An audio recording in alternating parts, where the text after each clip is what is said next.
Hello Seekers, welcome to Sadgamayah, your one-stop astrology channel for videos on the go, and we will start with the moon transit.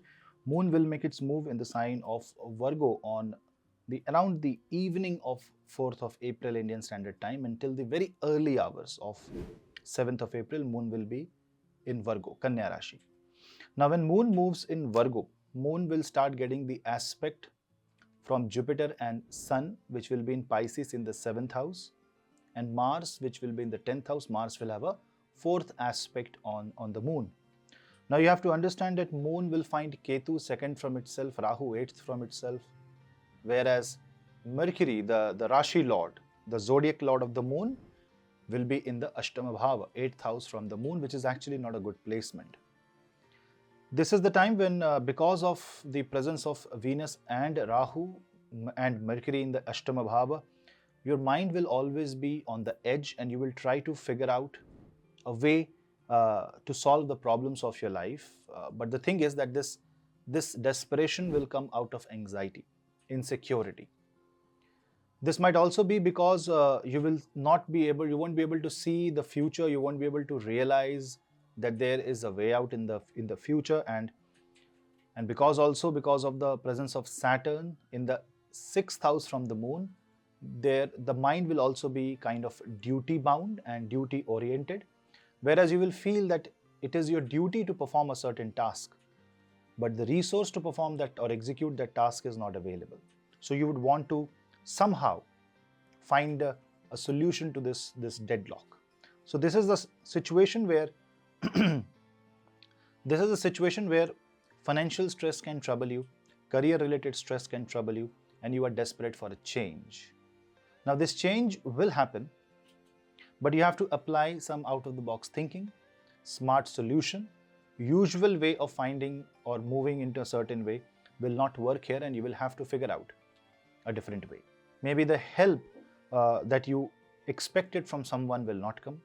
Maybe you were relying on some certain outcome, but that outcome is now no longer happening.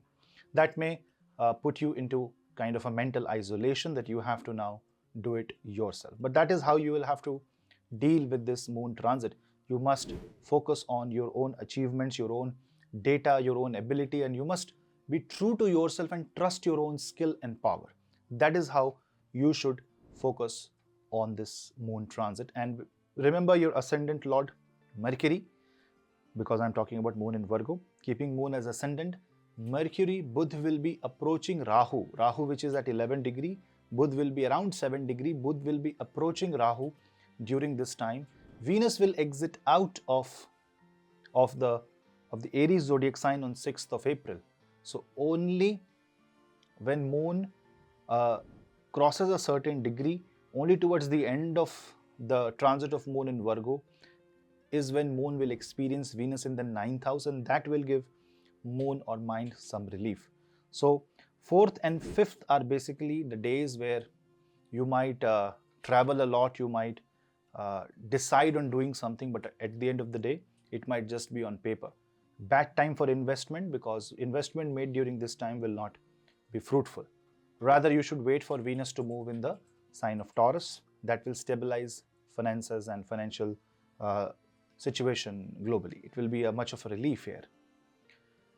You should also be very careful about the education, your knowledge, about your relationship with your in-laws, any financial transaction with your family member, because money can create issues. If you are humble, if you are focusing on your core strength, and if you are trying to address your weakness positively, this transit will be absolutely good for you. You should chant Narayan Kavach, or you can simply pray to Bhagwan Narayan by chanting Vishnu Shodashanama Stotra. Wake up early in the morning and offer water to the sun.